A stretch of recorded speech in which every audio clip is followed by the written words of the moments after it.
Hello student, आप देख रहे हैं अपना ऑनलाइन क्लास।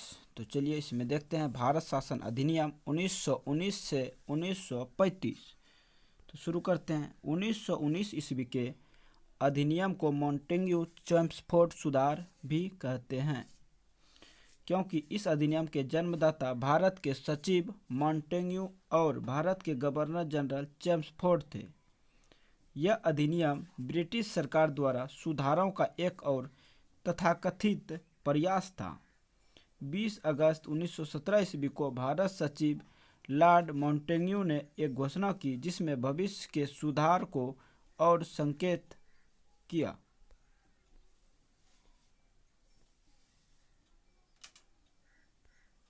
तत्कालीन संवैधानिक सुधारों की मांग, होम रूलिंग आंदोलन, प्रथम विश्व युद्ध आदि अनेक कारणों से यह अधिनियम पारित किया गया था।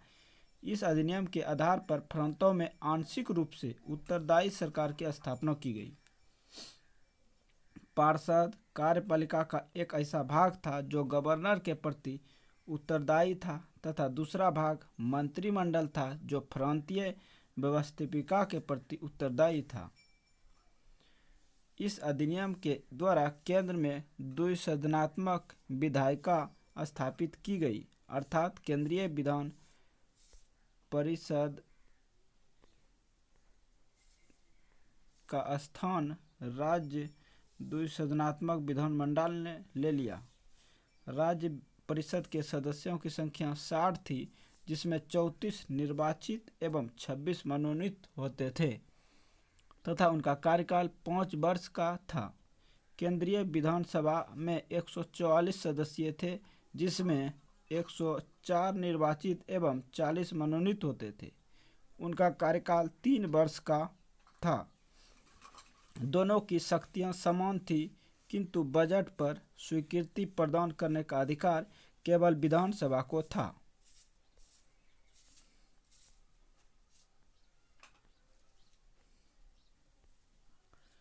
केंद्रीय और प्रांतीय विषय की सूची की पहचान कर एवं उन्हें पृथक यानी अलग कर राज्यों पर केंद्रित नियंत्रण कम किया गया।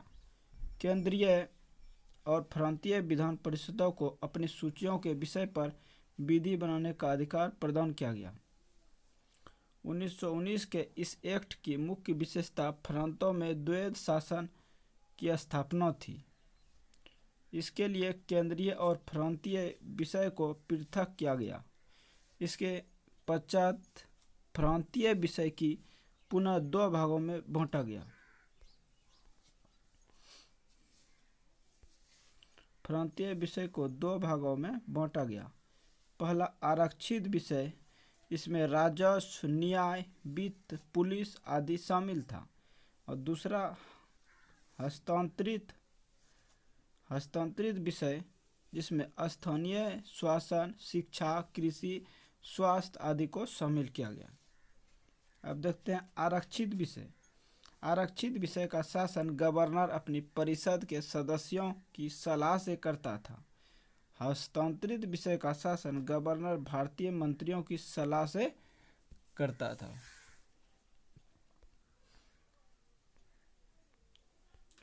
इस अधिनियम ने सांप्रदायिक आधार पर सिखों, भारतीयों, ईसाइयों, आंग्ल भारतीयों, यूरोपियों के लिए पृथक निर्वाचन के सिद्धांत को विस्तारित कर दिया। साथ ही इस अधिनियम ने एक लोक सेवा आयोग के गठन का प्रावधान किया। इसी के परिणाम स्वरूप 1926 ईस्वी में सिविल सेवकों की भर्ती के लिए केंद्रीय लोक सेवा आयोग के गठन किया गया।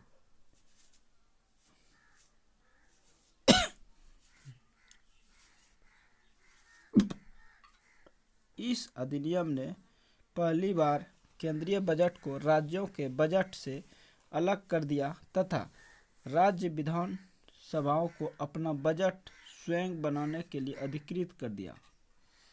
इसके अंतर्गत एक वैधानिक आयोग का गठन प्रावधान किया गया, जिसका कार्य अधिनियम लागू होने के 10 वर्षों बाद जांच करके अपनी रिपोर्ट प्रस्तुत करना था। पर ऐसा हुआ नहीं और साइमन पर नवंबर 1927 में ब्रिटिश सरकार द्वारा सर साइमन के नेतृत्व में 7 सदस्यीय संवैधानिक आयोग का गठन किया गया, जिसका कार्य भारत शासन अधिनियम 1919 के क्रियान्वयन की जांच करना था। इस आयोग में सभी सदस्य अंग्रेज थे, अतः अधिकांश भारतीयों द्वारा इसका विरोध किया गया। इस आयोग द्वारा वर्ष 1930 में अपनी रिपोर्ट सरकार को सौंपी गई, जिसकी प्रमुख सिफारिशों में निम्नलिखित थी: प्रांतों में द्वैध शासन को समाप्त कर उन्हें स्वायत्त अदा करना, राज्य में सरकारों का विस्तार किया जाना, सशक्त संघ की स्थापना करना और सांप्रदायिक निर्वाचन व्यवस्था को जारी रखना।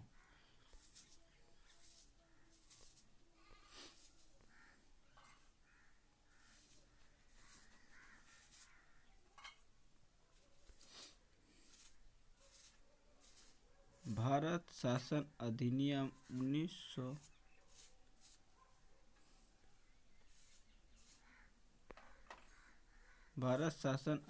1935।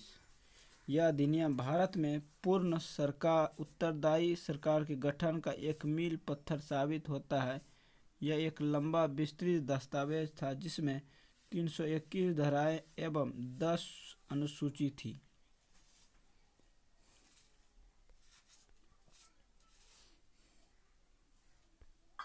भारत शासन अधिनियम 1935 इसने जो है प्रांत में द्वैध शासन की समाप्ति की, प्रांतों में उत्तरदायी सरकार का स्थापना हुआ, केंद्र में द्वैध शासन प्रणाली प्रारंभ हुआ, संघीय विषय व स्थानांतरित एवं आरक्षित विषय के रूप में विभाजन किया गया। साथ ही सांप्रदायिक प्रतिनिधित्व का विस्तार हुआ, दलित जातियों, महिलाओं और मजदूर वर्ग के लिए प्रथम बार निर्वाचन की व्यवस्था की गई। उसके बाद जो है लोक सेवा आयोग की स्थापना, केंद्र में संघ लोक सेवा आयोग, राज्य में राज्य सेवा लोक आयोग, 2 या 2 से अधिक राज्यों के लिए संयुक्त सेवा आयोग का स्थापना किया गया।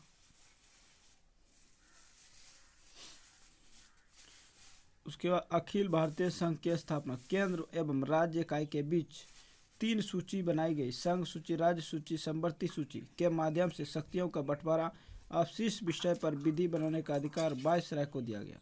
भारत के प्रांतों, चीफ कमिश्नर, प्रांतों एवं देशी रियासतें को मिलाकर एक अखिल भारतीय संघ की स्थापना का प्रावधान किया गया, परंतु व्यवस्था कभी अस्तित्व में नहीं आ सकी। बर्मा को भारत से अलग करने का प्रावधान किया गया। साथ ही 11 राज्यों में से 6 में द्विसदनीय व्यवस्था का प्रारंभ किया गया, बंगाल, बम्बई, मद्रास, बिहार, संयुक्त राज्य प्रांत और असम। इसके बाद इंग्लैंड में भारत परिषद की समाप्ति हुई, भारत सचिव को सलाहकार की एक टीम प्रदान की गई। साथ ही रिजर्व बैंक की स्थापना देश की मुद्रा एवं शाख नियंत्रण के लिए किया गया। उसके बाद संघीय न्यायालय का प्रावधान के तहत 1937 ईस्वी में संघीय न्यायालय की स्थापना हुई। इसके प्रथम मुख्य न्यायाधीश सर मॉरिस ग्वालियर थे।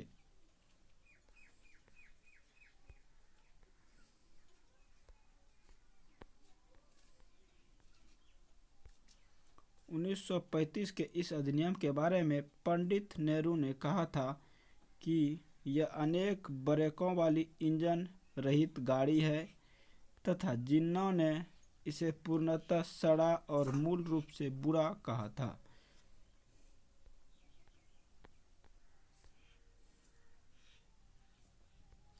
वर्ष 1937 के चुनाव के आधार पर प्रांतीय सरकारों का गठन।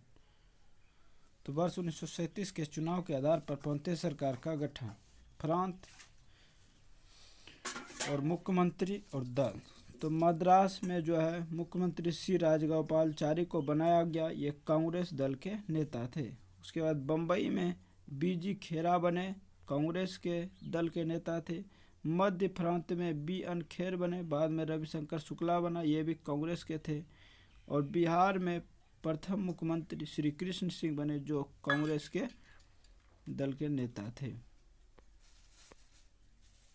उसके बाद संयुक्त फ्रंट उत्तर प्रदेश में गोविंद बल्लभ पंत, ये कांग्रेस से थे। उड़ीसा के बियान दास कांग्रेस से थे।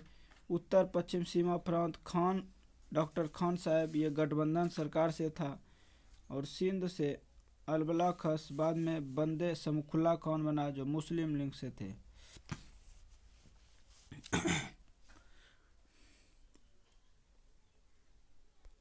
उसके बाद असम में मोहम्मद सऊदुल्ला, बाद में गोपीनाथ बरदोली बने, जो गठबंधन सरकार से था। पंजाब में सिकंदर हयात खान बने, जो कम्युनिस्ट पार्टी के थे। और बंगाल में फजलुक हक था, जो मुस्लिम लीग और कृषि प्रजा पार्टी के थे। तो यहीं पे अब समाप्त होता है। मिलते हैं नेक्स्ट वीडियो में, तब तक के लिए धन्यवाद।